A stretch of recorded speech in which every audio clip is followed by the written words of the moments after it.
Alright then, so now I want to complete projects by clicking this tick over here. And this is going to be a bit more complex than just deleting projects. So let me first of all get all the data back and save that so we can start afresh. And you see this thing right here, this is the property we want to toggle. So when I click on this tick over here, I want to change it to true if it's false.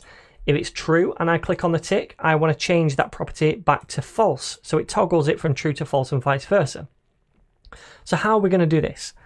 Well, first of all, we need to go to single project and attach a click event to the done icon. That's the tick. So let's do that. At click is equal to a method, and I'm going to call this toggle complete.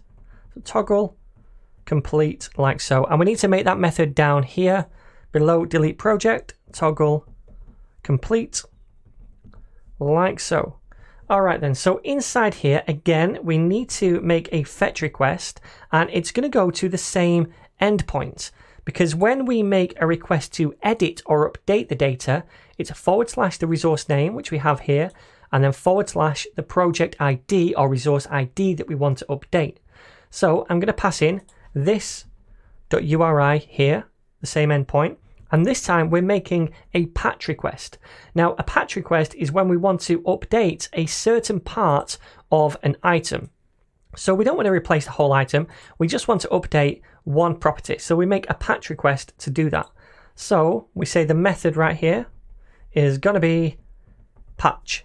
Okay, so we also now need to add other properties into this object right here, because we need to send updated data with this request.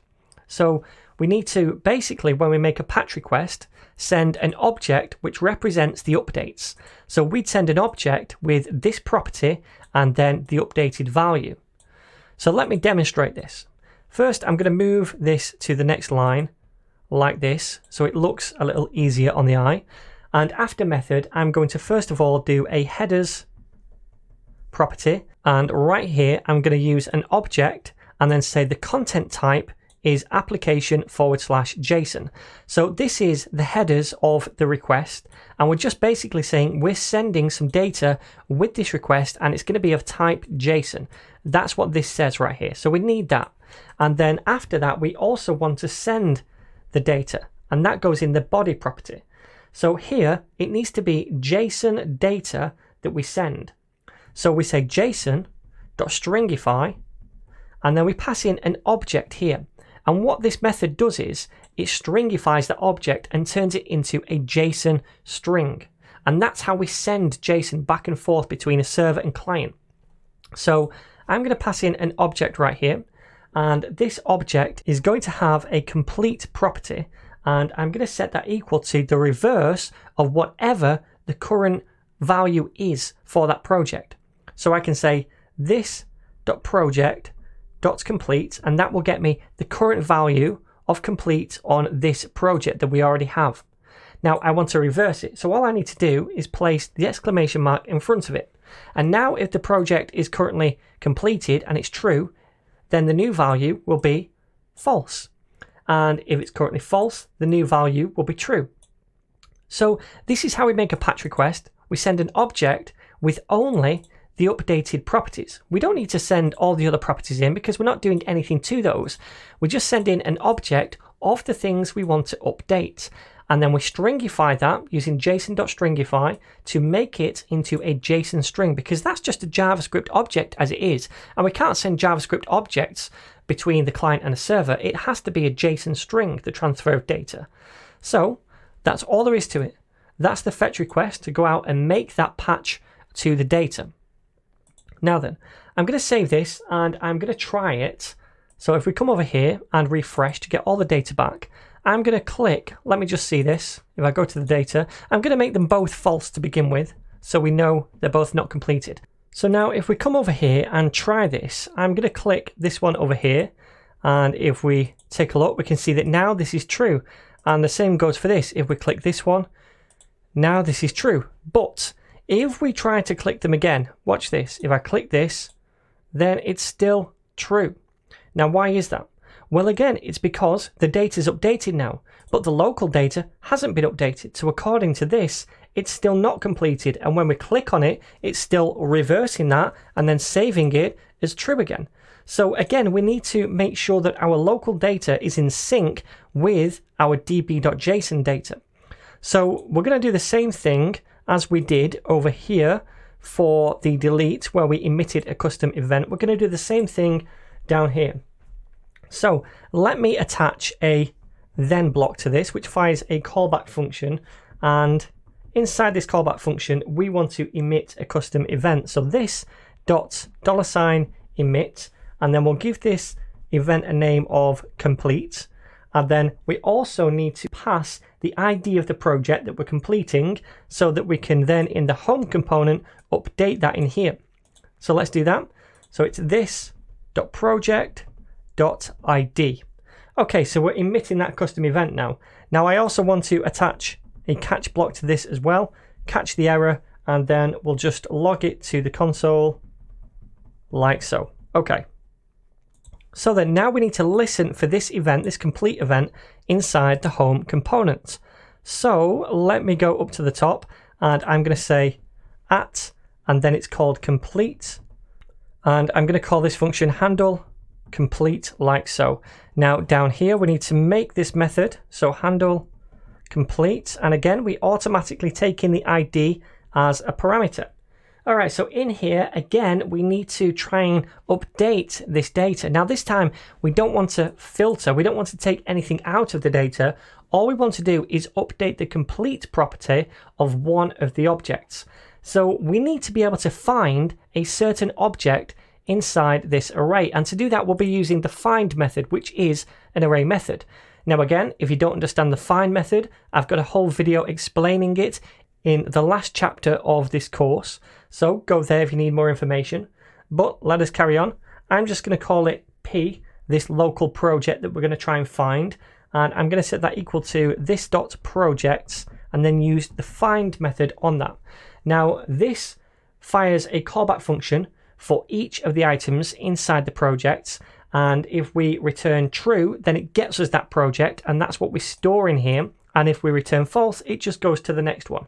So for each callback function we pass in the project that we're currently iterating, so it goes through the first project, then the second, then the third, etc., and each time we get access to it, much like the filter method. So inside here we want to return project.id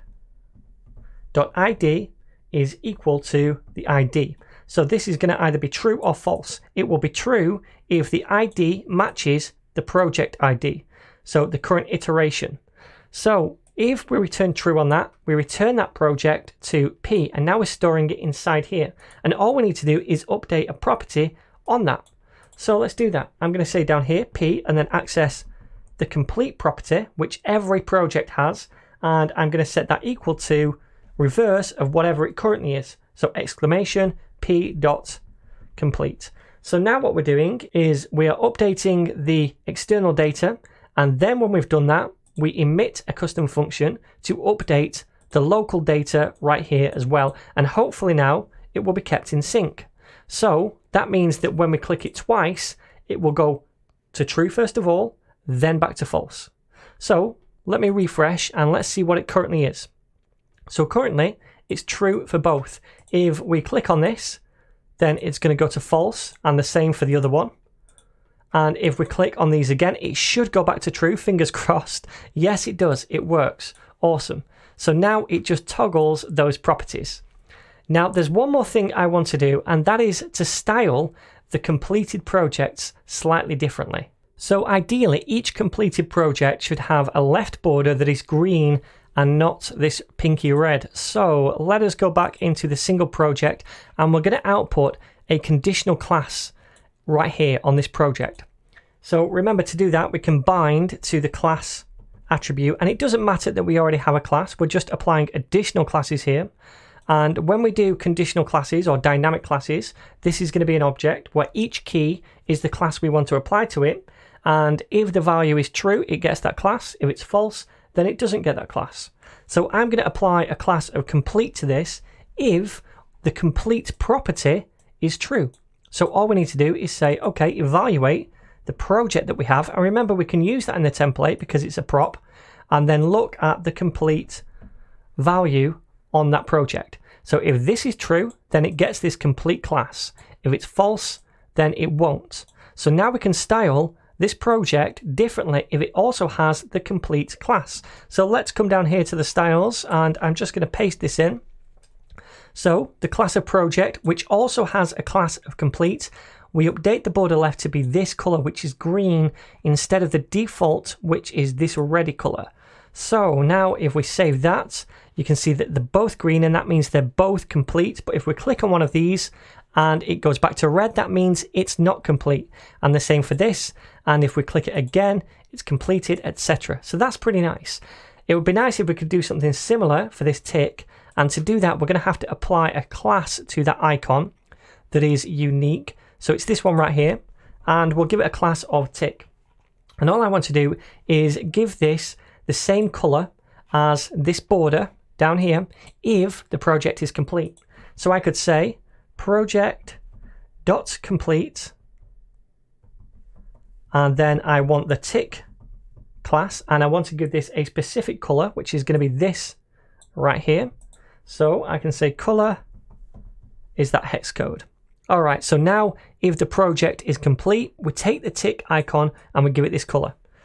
So let's try that, and we can see that now it's complete. And if we click it, this goes back to normal and this goes back to red. So that is pretty nice. So next up, I'm going to show you how to add new projects.